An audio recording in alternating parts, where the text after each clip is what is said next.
कोल्हापूरमध्ये चांदी कारागिरीच्या क्षेत्रातील सर्वोच्च मानाचा चांदी रत्न भूषण पुरस्कार यंदापासून प्रथमच सुरू करण्यात आला असून पहिल्याच वर्षी हा प्रतिष्ठेचा सन्मान उत्तरेश्वर पेठेतील ज्येष्ठ चांदी कारागीर सुरेश नामदेव अतिग्रे यांना प्रदान करण्यात आला।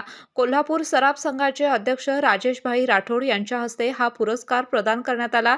यावेळी फुलेवाडी सोसायटीचे उपाध्यक्ष तथा ज्येष्ठ चांदी कारखानदार तानाजी अतिग्रे, चांदी कारागीर असोसिएशनचे अध्यक्ष बाबासाहेब काशीत, उपाध्यक्ष सुदर्शन पाटोळे तसेच संजय खत्रे, भिकाजीवीर, शामराव पाटील, धीरज बोडके, रणजित पाटील आणि इतर मान्यवर उपस्थित होते।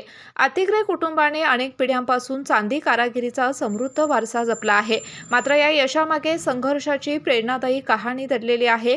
सुरेश अतिग्रे यांनी अवघ्या 8व्या वर्षी एका डोळ्याची दृष्टी गमावली, पण या शारीरिक अडचणीसमोर हार न मानता केवळ एका डोळ्याच्या बळावर त्यांनी जिद्द, मेहनत आणि कौशल्याच्या जोरावर चांदी उद्योगामध्ये स्वतःचं वेगळं स्थान निर्माण केलंय। इतकेच नव्हे तर त्यांनी स्वतःच्या कलेचा वारसा अनेक तरुणांना दिला। अनेकांना चांदी कारागिरीचे प्रशिक्षण देऊन त्यांना स्वतःचे कारखाने उभे करण्यास सक्षम केलं। त्यामुळे ते केवळ यशस्वी कारागीरच नाहीत, तर अनेक कुशल कारागिरांचे मार्गदर्शक आणि प्रेरणास्थान ठरले आहेत। चांदी रत्न भूषण पुरस्कार हा त्यांच्या उत्कृष्ट कारागिरीचा, अथक परिश्रमांचा आणि समाजासाठी दिलेल्या योगदानाचा गौरव असून हा सन्मान संपूर्ण अतिग्रे कुटुंबासाठी आणि कोल्हापूरच्या चांदी उद्योगासाठी अभिमानाचा क्षण ठरला आहे।